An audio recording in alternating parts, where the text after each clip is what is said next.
제일 꼬다리에 예. 지우개가 있는 이제 연필을 만들어서 팔고 있는 거죠. 아, 그럼 이건 치매일까요, 아닐까요? 치매일까요, 아닐까요? 아 근데 모자 쓰고 하실 거예요? 뭐 어쩔 수 없어요. 아, 오늘 급하게 오느라. 안녕하세요, 백경수입니다. 네, 안녕하세요, 유재원 멜리사입니다. 고객들한테 많이 받는 질문이 특허 침해에 대한 질문 많이 받습니다. 자주 네. 봤죠. 그래서 특허 침해의 판단 방법이 굉장히 기본적인데도 널리 알려져 있지 않다 보니까 어려움을 겪으시는 분들이 많은데 오늘은 그 부분에 대해서 좀 얘기를 해보겠습니다. 네, 아주 유익한 시간일 것 같네요. 우리가 이제 특허 침해에 대해서 얘기를 하기 전에 부동산 분야인데 왜 부동산이죠? 얘기를 들어보시면 압니다. 네. 그 아파트를 사거나 또 전세 계약을 하거나 할 때 제일 먼저 뭘 하죠? 돈을 벌죠. 그 부동산을 사거나 전세를 구할 여력이 됐다. 매물을 알아보죠. 매물을 알아보고 그 다음에는 아니, 매물 봤으면 사야 될 거예요. 아니 가서 집을 보지 않습니까? 집을 안 봅니까? 그럼 집을 보러 네. 가야지. 집을- 아니, 나는 집을 본 건 줄 알았지, 아직. 아니 아직 안 그 봤어. 인터넷으로 매물을 아. 그러니까 제일 처음에 부동산을 알아볼 때 제일 먼저 가서 직접 집 상태를 본다는 겁니다. 그 집이 마음에 들었다. 부동산에 가서 나 이제 계약을 하겠다 라고 할 때 제일 마지막에 떼어주는 게 바로 등기부 등본입니다. 네. 그래서 이게 특허랑 거의 유사해요. 우리가 인터넷으로 매물을 알아보는 과정이 특허를 검색하는 과정이라고 볼 수 있겠고, 집을 실제로 보는 과정이 특허에서는 그 특허에 대한 전체 내용을 보는 과정일 것 같아요. 특허 명세서의 구조를 보시면은 서지사항이 발명의 설명 청구 범위가 간략하게 나와 있습니다. 그래서 우리가 이제 집 사기 전에 제일 마지막으로 보는 등기부 등본에 해당하는 부분이 바로 그 특허 청구 범위다. 적절한 비용 맞는 거죠? 전세가 만약에 5억에 나와 있는 매물을 봤는데 대출이 한 4억이 껴있다. 그러면 우리는 계약을 안 하게 되죠. 그쵸. 우리가 특허를 알아보는 과정에서도 특허 검색을 해서 이 기술이 너무 좋아, 발명의 설명이 너무 좋아, 너무 혁신적인 기술이다. 근데 청구항이 좀 잘못 쓰여져 있다. 그러면 그 특허는 쓸모없는 특허구나 이렇게 뭐 해서 그럴 수 있죠. 예. 네. 그래서 1대1로 대응되는 굉장히 좋은 비유죠. 뭐 그렇다고 할 수도 있겠네요. 예. 특허권의 보호 범위, 즉 권리 범위는 특허 청구 항의 기재에 따라서 정하여진다. 그쵸. 예. 이런 이론은 특허법에도 명문으로 규정이 되어 있습니다. 네. 가만히 있지 말고 좀 읽어주시죠.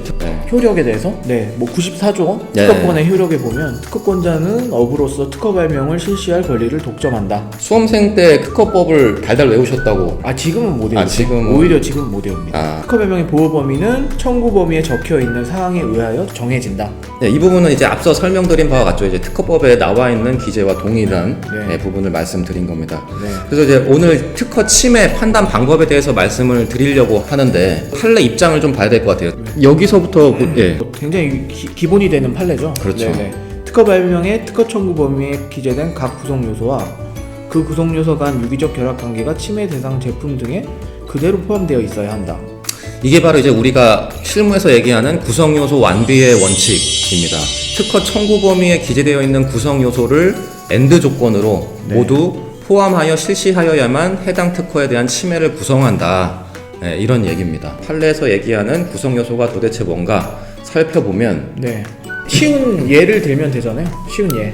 연필, 그러니까 네. 대와 심으로 이루어진 그건 이제 약간 뒤에 청구항이 어떻게 기재가 되어 있냐면 네. 보통 A 세미콜론 네. B 세미콜론 및 C로 이루어지는 뭐뭐뭐 이렇게 보통 기재가 되어 있어요. 그렇죠. 그럼 여기에서 구성 요소는 세미콜론으로 구분이 되어져 있는 A, B, C가 이 청구항에서는 구성 요소가 되는 겁니다. 그렇죠. 그럼 살펴봤던 대법원의 판례의 입장에 의할 때 A 플러스 B 플러스 C로 이루어진 제품을 우리가 생산을 한다면 해당 특허에 대한 침해를 구성하게 되는 것이죠. 네. 뭐 관련된 사례로 어떤 또 것들이 이거 해야 있을까요? 네. 뭐 연필이 있죠. 연필은 보통 대와 심으로 이루어져 있는 제일 꼬다리에. 그럼 이건 치매일까요, 아닐까요? 치매일까요, 아닐까요? 그 너무 예에서. 구성이 적어서 조금 근데. 그렇죠. 그렇죠. 이 그러니까 전략. 처음에 지우개가 포함된 연필로 해야지 쉬워. 자, 그럼 이제 대법원의 입장까지 살펴봤는데 그럼 실제로 침해 판단 그리고 이제 침해를 회피할 수 있는 방법에는 어떤 것이 있을지 한번 뭐 예로 들어볼까요? 가장 간단한 사례가 네. 연필이 있죠. 연필. 근데 우리가 많이 쓰던 지우개가 달린 연필이 있는데 네. 그거는 구성이 연필 막대와 심과 지우개가 달려있는 형태의. 그러니까 가정 자체가 특허 청구 범위가 그렇게 잡혀져 있다. 그쵸. 구성 요소 A가 막대, 네. 구성 요소 B가 심, 구성 요소 C가 지우개로 이루어진 연필이 특허 청구 범위다라고 했을 때, 침해가 성립하려면 세 개를 다 포함시켜야 되니까 예, 침해가 아니려면 어떻게 해야 되죠? 지우개가 없는 연필을 사용한다면 이 구성요소 완비의 원칙에 부합하지 않으니까 침해가 아니다. 즉 이제 구성 요소 A부터 C를 모두 포함을 해야 되는데 그 중에 지우개, 즉 구성 요소 C가 빠졌죠. 네. 네, 그래서 특허 침해로부터 회피를 하게 되는 전략으로 매우 적합한 사례다. 네. 또 반대로 네, 그와 같은 연필을 좀 더 쉽게 사용하려고 연필 대에다가 이 고무를 둘러놓은 거죠, 이렇게. 그립감을 향상시키려고. 네네네네. 그 경우에는 어떻게 되죠? 기업체분들이 많이 실수를 하시는 부분일 수도 있는데, 특허 청구항의 구성 요소가 A, B, C로 이루어졌을 때 우리가 D라는 기술을 덧붙이겠다. 그러면 특허 침해로부터 자유로울 수 있는 거 아니냐라는 문의를 받는 경험이 굉장히 많습니다. 근데 구성 요소를 모두 포함을 한다면 무조건 침해가 됩니다. 즉 아까 들었던 예에서 연필 막대, 심, 지우개가 있으면 거기에서 뭘 더 갖다 붙이던 간에 해당 특허에 대한 침해가 되는 것이죠. 손잡이 부분을 고무로 둘렀다 하더라도 이것은 해당 특허에 대한 침해가 됩니다. 그럼 지우개를 뭐 칼 같은 걸로 바꿔놓으면 어떻게 되죠?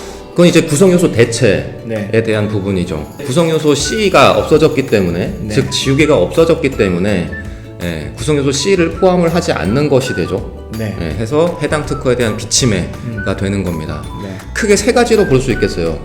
특허 청구 범위의 구성요소가 A, B, C일 때 구성요소 C를 생략하는 거는 특허 침해에 대한 회피가 되는 것이고, 구성요소 C를 다른 걸로 대체하는 것 또한 특허 침해에 대한 회피가 됩니다.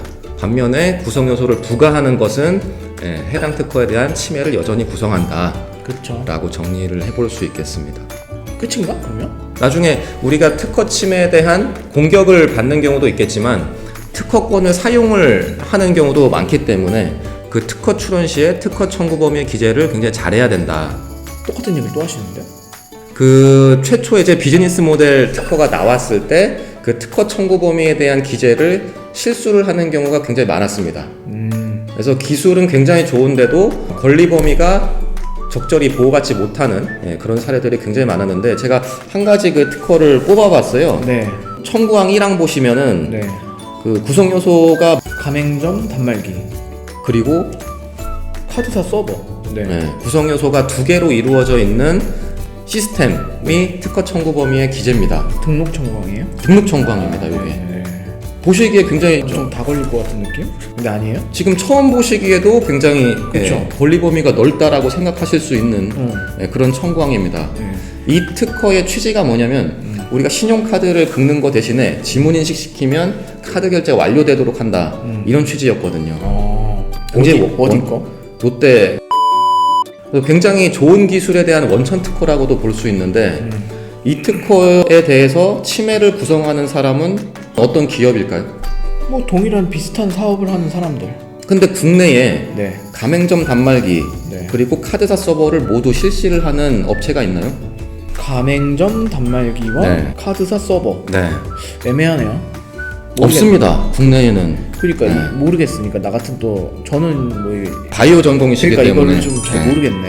그러니까 가맹점 단말기를 생산하는 거는 장치 업체들이 많아요. 장비 업체들. 카드사 서버는 우리가 익히 알고 있는 신한카드, 현대카드, BC카드 이런 업체고요. 근데 그런 업체들에서는 가맹점 단말기, 즉 편의점에 가면 그 신용카드를 긁는 포스 단말기를 만들어 팔지 않습니다. 그거는 다른 업체가 만들어 파는 거거든요. 국내에 있는 카드사, 더 나아가서는 그 글로벌 카드사들은 이 특허에 대해서 어떤 기술을 사용하든지 간에 자유롭게 되는 겁니다. 그 카드사들이 지문 인증으로 카드 결제를 대체한다라는 기술을 실시를 하더라도 이 특허에 대한 침해를 회피를 하게 됩니다. 가맹점 단말기를 실시를 하지 않기 때문에. 그럼 전체적인 시스템은 어떻게 봐야 돼요? 전체 시스템은 이제 공동 침해 문제가 발생하는데, 그러니까 저는 잘 약간 그러면 이 서로 이 특허는 발명의 설명, 우리가 제일 처음에 부동산을 예로 들었던 집 상태는 너무 좋은데 등기부등본이 엉망인 그런 특허예요. 물론 이 특허에 다른 청구항은 잘 쓰여져 있는 청구항이 있긴 있습니다. 네. 근데 이 청구항만 보면은 굉장히 쓸모없는 특허로 만들어버릴 수 있었던 특허 청구항 기재라고 볼 수 있겠습니다. 이거 외에도 되게 쉬운 것도 어렵게 쓰는 사람들도 많잖아요. 예를 들어 연필을 하면 이상한 걸 막 써놔요. 뭐 이 육각으로 이루어진 연필 별의별 얘기를 다 써놓습니다. 청구항. 네. 이런 게 굉장히 다반사입니다. 그렇게 쓰는 이유가 특허 등록 가능성을 높이기 위한 측면도 있지만 네. 각 모양이나 이런 부분들을 청구항에 쓰게 되면 권리 범위가 한정될 수밖에 없다. 연필을 육각형 아닌 팔각형으로 만들면 해당 특허에 대한 회피가 될 수 있는 거죠. 보통 그 쓰시는 분들이 좀 경력도 다 다르시고 또 센스도 다르시고 여러 또 가지- 비변리사분이 쓰시는 그쵸. 경우도 계시고 비변리사 분들께서도 또 이렇게 또 변리사라고 다 잘 쓰는 것도 아니에요. 그리고 참고하셔야 되는 거고, 물론 이제 특허를 출원하시는 분이 특허 청구항을 검토하실 수 있는 능력을 배양시키면 가장 좋은 방법이 될 수 있겠습니다만, 이런 문제를 방지하고 싶다, 저희한테 건을 주시면 된다. 이거 너무 직접적인데? 이걸 낼 거예요? 좀 약간 너무 저렴한데? 고급스럽게 좀. 뭐 저희가 수행한다면 뭐 이렇게 저희가 특허 청구 범위를 작성을 한다면 그 기술에 적합한, 최적화. 그렇죠, 그 기술에 최적화된 네. 권리 범위를 만들어 드릴 수 있다. 그렇죠. 네, 네. 저희는 그런 사람들입니다. 그렇죠.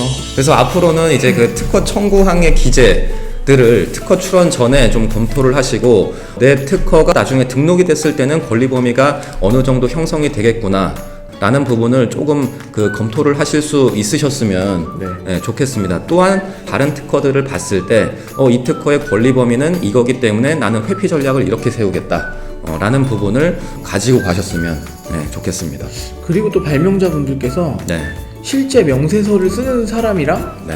많이 말씀을 해야 돼요. 자기가 이렇게 생각하고 있으니까 여기까지 뭐 권리 범위가 미치느냐 뭐 이런 부분에 대해서. 그렇죠. 근데 누가 명세서를 쓰는지도 모른 채 맡겨지고 그냥 막 기계적으로.